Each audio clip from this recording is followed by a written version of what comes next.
जिस तरह से सिस्टम पे आज सवाल उठ रहा है, ये सिस्टम सही में अतुल सुभाष को न्याय दिला पाए। भी आत्महत्या करता है तो जिंदगी का सबसे कठिन दौर होता है। एक आम आदमी किसी भी समय आत्महत्या, एक छोटी सी खरोच आ जाती है तो लोग तिलमिला जाते हैं। सुभाष जी ने जिस समय आत्महत्या की होगी तो इसके पीछे के अगर संदर्भों को देखें तो निश्चित तौर पे इसमें उनको न्याय देनी चाहिए और सिस्टम को ये सोचना चाहिए कि केवल महिला वर्ग ही नहीं बल्कि पुरुष वर्ग भी प्रताड़ित होते हैं। एक मनोवैज्ञानिक रूप से बहुत ही गलत चीज़ है, जो कि मैं इसके पक्ष में नहीं हूँ। मैं रंजीत कुमार, आप देख रहे हैं द इंक।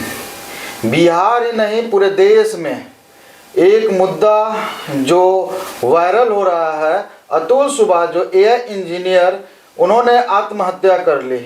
आत्महत्या करने का कारण जो उन्होंने 1.5 घंटे का वीडियो और 24 पेज का जो नोट्स लिखा है, सीधे तौर पे जो जुडिशियरी सिस्टम है और उन्होंने अपनी पत्नी और सास और चचेरे ससुर पर जिस तरह से इल्ज़ाम लगाए हैं, आज हमारे साथ इसी मुद्दे पे बात करने के लिए जो शख्सियत आपको दिख रहे हैं वो है मुरली मनोहर श्रीवास्तव, प्रसिद्ध लेखक, वरिष्ठ पत्रकार, और साथ में उनकी वाइफ नीतू सिन्हा है।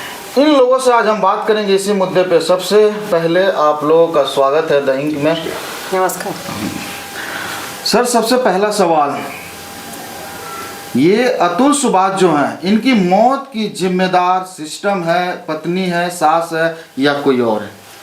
देखिए, सबसे पहले इसमें जानने का विषय ये हो जाता है कि जब कोई भी आत्महत्या करता है तो जिंदगी का सबसे कठिन दौर होता है। एक आम आदमी किसी भी समय आत्महत्या, एक छोटी सी खरोच आ जाती है तो लोग तिलमिला जाते हैं जी। और आत्महत्या करना एक बहुत बड़ी चुनौती होती है। बहुत अपने कलेजे पर पत्थर रख के कोई ऐसा करता है तो ये बात सोचने वाली है कि अतुल सुभाष जी ने जिस समय आत्महत्या की होगी तो इसके पीछे के अगर संदर्भों को देखें तो निश्चित तौर पे इसमें उनको न्याय देनी चाहिए और सिस्टम को ये सोचना चाहिए कि केवल महिला वर्ग ही नहीं बल्कि पुरुष वर्ग भी प्रताड़ित होते हैं। तो सिस्टम में दोनों का बराबर का दर्जा, जब आज की डेट में महिलाओं को कदम ताल करने की बात कही जा रही है कि पुरुष और महिला कदम ताल कर रहे हैं, साथ चल रहे हैं, साथ हम 5G के ज़माने में आ चुके हैं, तो इसमें एक बड़ा परिवर्तन ये भी होना चाहिए कि न्याय मिलनी चाहिए।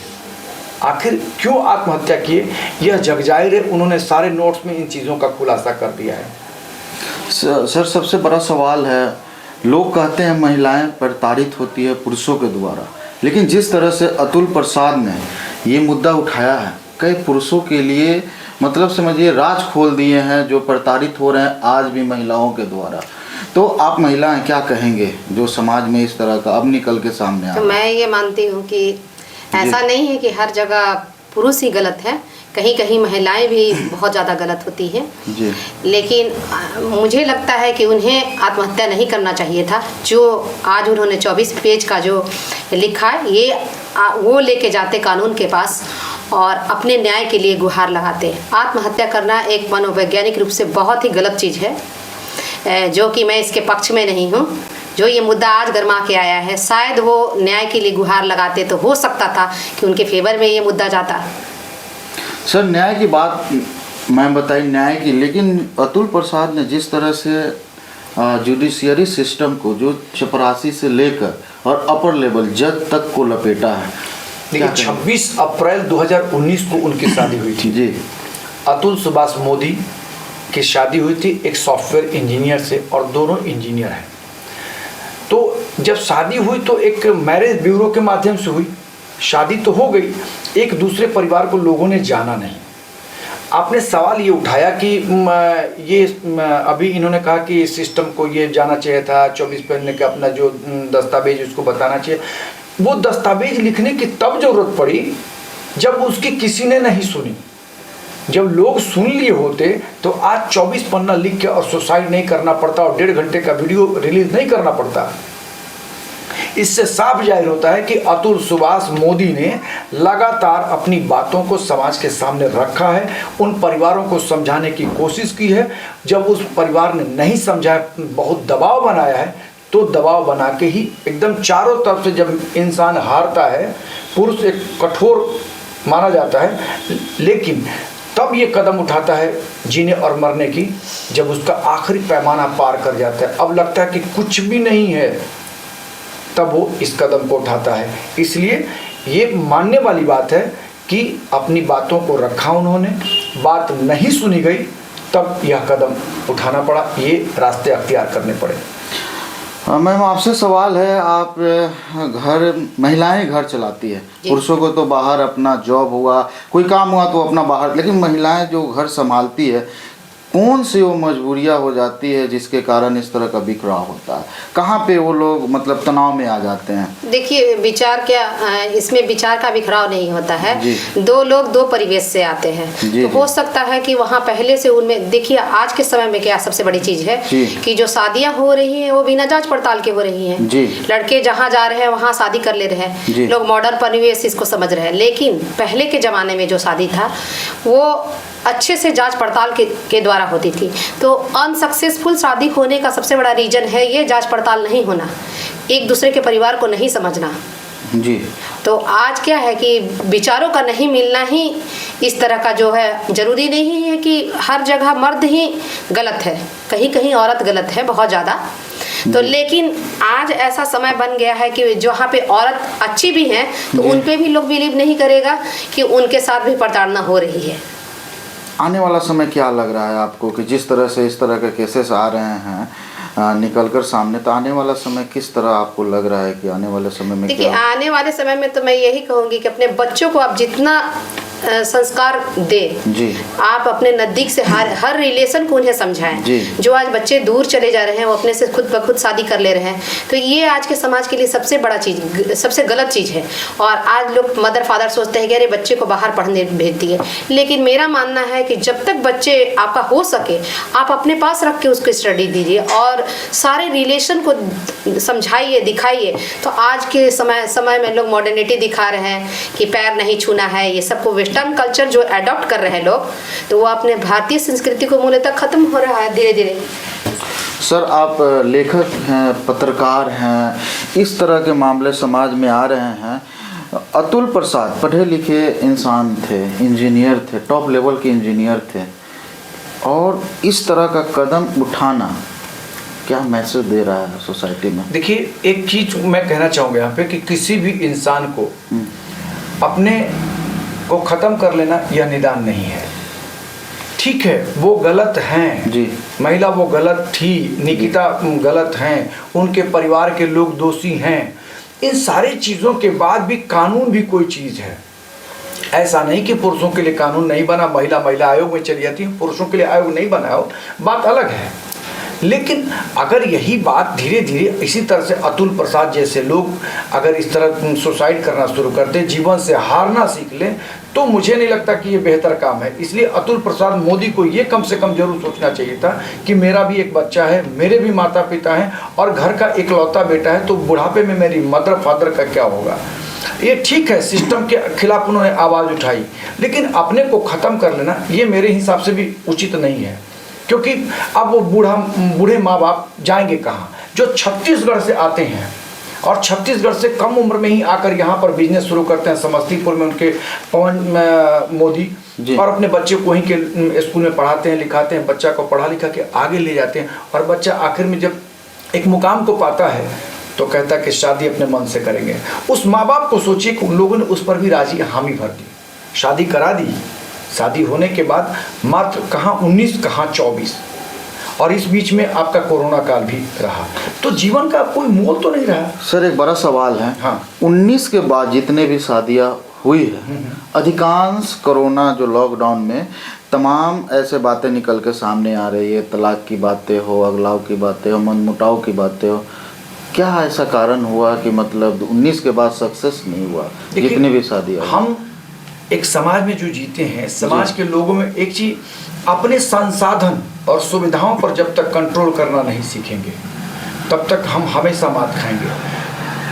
अगले की क्या सुविधा है, अगले के पास क्या ज़रूरतें हैं, वो उसकी है। मेरी जो ज़रूरतें और मेरी जो सुविधाएं हैं, मैं उसमें अपने को जीने का तरीका सीखूंगा। और ये एक पुरुष और एक महिला दोनों को समझना पड़ता है। जब तक दोनों नहीं समझेंगे तब तक समाज और परिवार बेहतर स्थिति में नहीं आता है। और खास करके महिलाएं महिलाएं घर का रीढ़ मानी जाती हैं। जी। तो जब रीढ़ इस बात को समझेंगी तो ऐसा नहीं कि महिलाएं जो समझती हैं तो वो समझ लें, तो हमें भी समझना होगा, पुरुषों को इस बात को समझना होगा।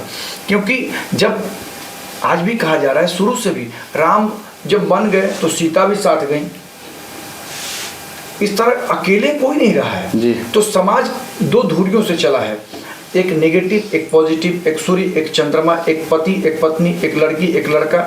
ये जो समाज में बना हुआ, इसको लेके जब चलिएगा, दोनों के बराबर हिस्सेदारी होगी, दोनों की सोच मिलानी होगी। कई जगह पे ऐसे होते हैं कि सोच नहीं मिलती। ठीक उसी तरह जिस तरह सड़क पर चलते चलते अचानक से कहीं रोड टूटा हुआ मिल जाता है, हो सकता है कि ऐसे मतभेद पैदा होते हैं, लेकिन उस मतभेद में भी जो बेहतर तरीके से चलता है, अपने परिवार को एक बार पीछे मुड़ के देख लीजिए, समझ में आ जाएगा कि आगे कैसे चला जाएगा। मेरे बाबा अक्सर कहते थे जी। कि दफ्तर में कोई काम करते हो, अगर आगे बढ़ना हो तो पीछे की फाइल को उलट के देख लो, आगे तुम्हें स्वतः रास्ता मिल जाएगा। तो मेरे अभिभावक ने किस तरह से स्ट्रगल किया था, किस तरह से मुझे जन्म दिया, क्या उम्मीद से पाला था, उस उम्मीद को देखकर आगे बढ़ेंगे। तो मेरे हिसाब से ये अतुल सुभाष मोदी जी को इस तरह का करना नहीं चाहिए था। और ये निकिता जो नहीं है, सेपरेट हो जाएंगे, हम तलाक ले लेंगे, अलग हो जाएंगे, ये भी एक निदान है समाज में, ये भी एक निदान था।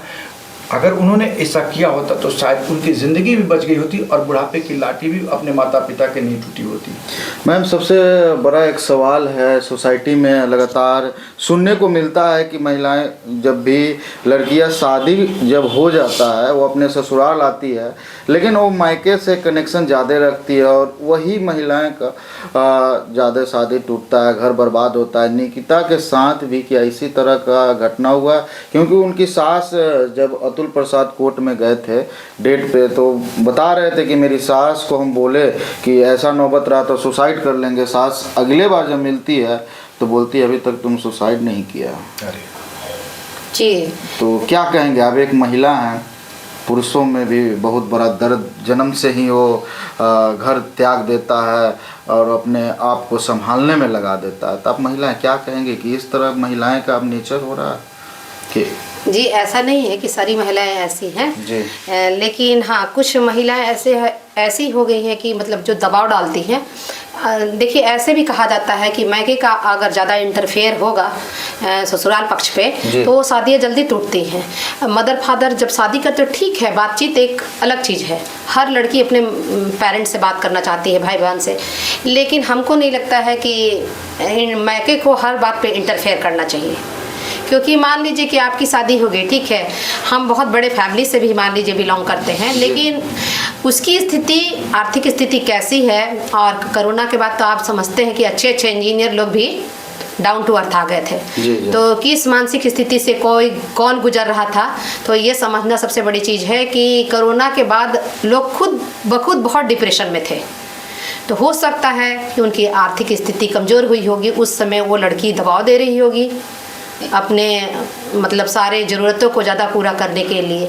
तो ये जो है महिलाएं आज नहीं समझ रही हैं कि मतलब हम जिस तरह जी रहे हैं हम उसी तरह जिए। तो बदलाव प्रकृति का एक नियम है जिसमें महिलाओं को भी बदलना चाहिए। जरूरत को पूरा करने के लिए नहीं, अगर मान लीजिए जरूरत को पूरा करने के लिए ऐसा होता है जी, तो ये अचानक से दोनों जॉब में थे, दोनों जॉब में थे। देखिए, पैसे की कमी नहीं थी, पैसे की कमी नहीं थी। समस्या यहाँ ये उठता है, AI अभी नया सब में ये आया। यहाँ मेरा मानना है कि एक पुरुषों में मैं ज़्यादातर देख रहा हूँ कि पुरुषों में ज़्यादातर उन चीज़ों को पचाने की क्षमता होती है और महिलाओं में वो चीज़ें नहीं पचाने की क्षमता होती है। जैसे कमाने लगे तो वो अपने को मानने लगते हैं कि हाँ इस तरह की चीज़ें होती हैं, और ऐसा अक्सर देखा जाता है। तो ये चीज़ें अक्सर आदमी मान लेता है कि अब महिलाएं कमाने लगी तो नहीं, मैंने इसलिए ये बात बोला कि जबकि 19 की शादी है तो उस समय तो कोविड नहीं, दोनों उस समय जॉब में थे, उस समय से दोनों जॉब में। महिला 70,000 हो, महिला को पैसा मिलेगा तो उनको गर्मी हो गई। लेकिन देखिए, सबसे बड़ा सवाल आपसे है, एक बेटा को छोड़ के गए हैं इस दुनिया में, तो आप भी एक पिता हैं, क्या लगता है कि मतलब उस बाप को कि मतलब वो बोले कि हमारे इस बेटे को हमारे माता पिता को दे दिया जाए, लेकिन जो कानून बना हुआ है वो महिलाओं जो भी महिला है उन्हीं को अधिकार होता है अपने बच्चे पे, तो क्या इस मैटर में क्या होगा? पत्रकार भी है, थोड़ा दर्शकों को भी बताएं इसके विषय में, क्योंकि बहुत दर्दनाक घटना। अब जैसे कोई चीजें अगर होती हैं तो उसमें सबसे बड़ी बात जो होती है, इंसान को ये सोचना पड़ता है कि एक नियम बना है इस देश में, कानून है कि महिलाओं को जब तक बच्चे नाबालिग होते हैं तो उनकी माँ के पास रहेंगे। लेकिन एक और सवाल उठता है कि जब बच्चा बड़ा हो जाएगा, वो उसके विवेक पर डिपेंड करता है कि कहीं ऐसे अगर उसको इन सारी चीज़ों की जानकारी हो गई और अपने पिता के मूल पर लौट गया, तब क्या होगा? तो मेरे हिसाब से अभी भी निकिता को इतना बड़ा बलिदान देने के बाद भी अगर समझ में नहीं आ रहा है तो यह देश के लिए बहुत बड़ा सवाल है, और पुरुषों के लिए कानून बनाने की जरूरत है। पुरुषों के लिए भी सोचने का विचार करने का, विमर्श करने का वक्त आ गया है। सर, लास्ट में जाते जाते आपसे एक सवाल करना चाह रहे हैं कि यदि निकिता के परिवार सही होते तो कल वो अपने घर छोड़कर भागते नहीं, और अंधेरे में जिस तरह चोर की तरह भाग रहा था उनका पूरा परिवार, खैर निकिता को कहीं दिखी नहीं, माँ और भाई वो लोग भाग रहे थे, मीडिया वाले से बच रहे, तो मीडिया वाले के साथ जिस तरह से उन्होंने व्यवहार किया, क्या लगता है कि सही मायने में वो लोग दोषी हैं? और सही में देखिए, यहाँ पे ये एक मुद्दा खड़ा होता है कि वो जो भाग रहे थे जी, जब ये परिवार में जब लड़की कमाने लगती है तो अपने दावे को साबित करने की कोशिश करती है। मैं सबको नहीं कहूँगा लेकिन अधिकांशतः, और दावे साबित करने लगती तो हो सकता है कि वो अपने परिवार को सपोर्ट कर रही होगी और ये इनको अवॉइड कर रही होगी, क्योंकि दोनों एक ही जॉब में थे जी। तो अवॉइड करने के दरमियान इसमें बिखराव आता है। और दोनों तनाव के दृष्टिकोण से देखा जाए तो दोनों आज समाज में दोनों लोग कमाने लगे हैं, दोनों को होड़ मची है पैसा कमाने की। जो लगता है कि इस पैसा से दुनिया में जीवन अपने जीने के बजाय लोग पैसा कमाने की होड़ में अंधे हो चुके हैं। इसका नतीजा आज सुभाष मोदी हों या फिर अन्य परिवारों की बात करें तो अधिकांशतः लोग डिप्रेशन में जा रहे हैं इसी से कि वो पैसा बहुत हो गया तो दिक्कत, हाई सोसाइटी मेंटेन करना। हो सकता है कि वेस्टर्न, अभी इन्होंने कहा कि वेस्टर्न कल्चर, तो वेस्टर्न कल्चर हमारे इंडिया में हावी हो रहा है और पूरी तरह से हमारे इंडियन कल्चर को एडॉप्ट कर रहे हैं वो बाहरी लोग, विदेशी, और हम विदेशियों का एडॉप्ट कर रहे हैं। नतीजा स्वाभाविक है कि टूटना, परिवार का टूटना लाजमी है। इसलिए मैं सभी से अपील करना चाहूँगा कि आप जब भी कभी इस तरह की समस्या अपने घरों में भी आए तो एक बार विचार जरूर कर लेना चाहिए, क्योंकि अपनी ज़िंदगी को समाप्त कर लेना हर समस्या का समाधान नहीं होता। बहुत बहुत धन्यवाद आप लोग का। कितना दर्द सहे होंगे अतुल सुभाष ने। कोई यूं ही अपनी ज़िंदगी को बर्बाद नहीं करता, कोई यूं ही अपनी ज़िंदगी को तबाह नहीं करता।